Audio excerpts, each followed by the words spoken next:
Hi! Find the missing dimension. So, ito yon. So, I have your rectangle. So, pag sinabi natin dimension, for example, bond paper, ang dimension nun ay na short.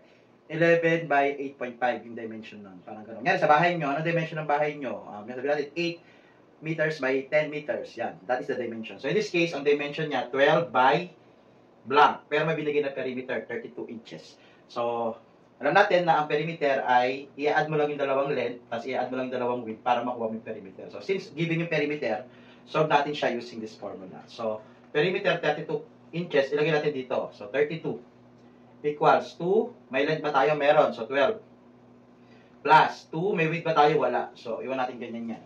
So, 32 is equal to 2 times 12, that is 24.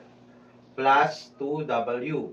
So, kailangan maiwan to dito. So, ito, lipat natin doon. So, 32, magiging negative, 24 is equal to, maiwan dito, 2W, 2 width.